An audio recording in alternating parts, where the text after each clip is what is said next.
And we begin with that unprecedented move, something we have never seen before. A letter published late today by the New York Times, written by someone inside the Trump administration.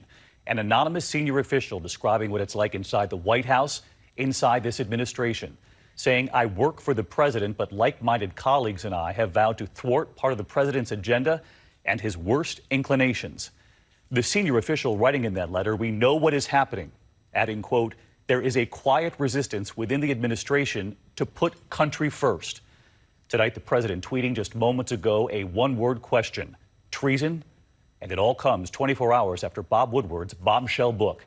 ABC's chief White House correspondent Jon Karl leading us off.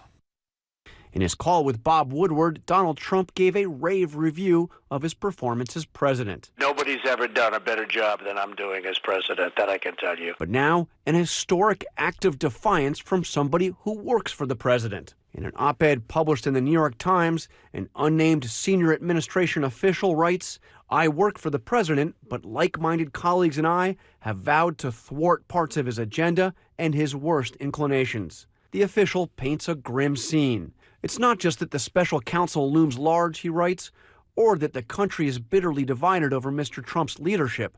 The dilemma, which he does not fully grasp, is that many of the senior officials in his own administration are working diligently from within to frustrate parts of his agenda and his worst inclinations. "We believe our first duty is to the country, and the president continues to act in a manner that is detrimental to the health of our republic. The root of the problem is the president's immorality." The unnamed official offers a devastating portrayal of Trump, the president.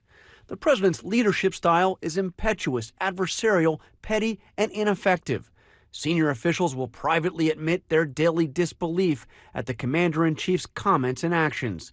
Meetings with him veer off topic and off the rails. He engages in repetitive rants, and his impulsiveness results in half-baked, ill-informed, and occasionally reckless decisions that have to be walked back. The writer says the president has betrayed values long held by Republicans, particularly in his approach to foreign policy. President Trump shows a preference for autocrats and dictators, such as Vladimir Putin and Kim Jong-un, and displays little genuine appreciation for the ties that bind us to allied, like-minded nations. The official says there are two forces in the Trump presidency: the president himself and the aides working quietly to block his actions. "This isn't the work of the so-called deep state," he writes. "It's the work of the steady state." The bigger concern is not what Mr. Trump has done to the presidency, but rather what we as a nation have allowed him to do to us. We have sunk low with him and allowed our discourse to be stripped of civility. The op-ed contends top administration officials are trying to save the country from the president they serve. Americans should know there are adults in the room. We fully recognize what is happening, and we are trying to do what's right even when Donald Trump won't. There is a quiet resistance within the administration of people choosing to put country first. Today, the president blasted the anonymous official as, quote, gutless. Nobody has ever done in less than a 2-year period what we've done. So when you tell me about some anonymous source within the administration, probably who's failing and probably here for all the wrong reasons, no. And the New York Times is failing. If I weren't here, I believe the New York Times probably wouldn't even exist. And someday... This devastating attack from within comes just 24 hours after a first look at a Bob Woodward book that paints a similar portrait, talking about a, quote, administrative coup d'etat by the president's own top advisors. The book even describes one top aide swiping a sensitive document off the president's desk, believing the president wouldn't even know it. The official quoted saying, "Got to protect the country."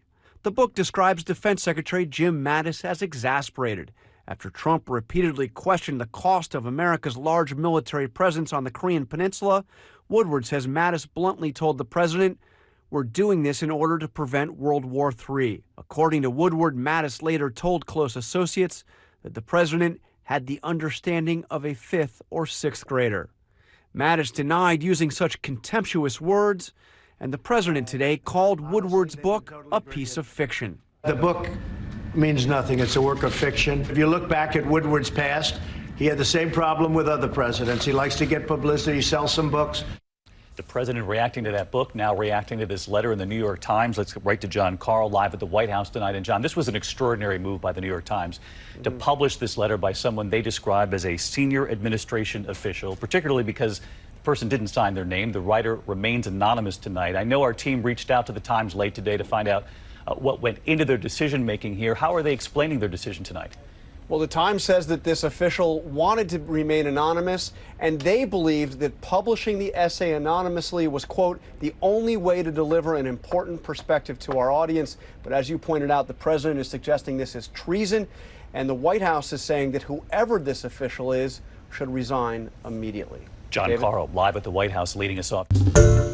Hi, everyone. George Stephanopoulos here. Thanks for checking out the ABC News YouTube channel. If you'd like to get more videos, show highlights, and watch live event coverage, click on the right over here to subscribe to our channel. And don't forget to download the ABC News app for breaking news alerts. Thanks for watching.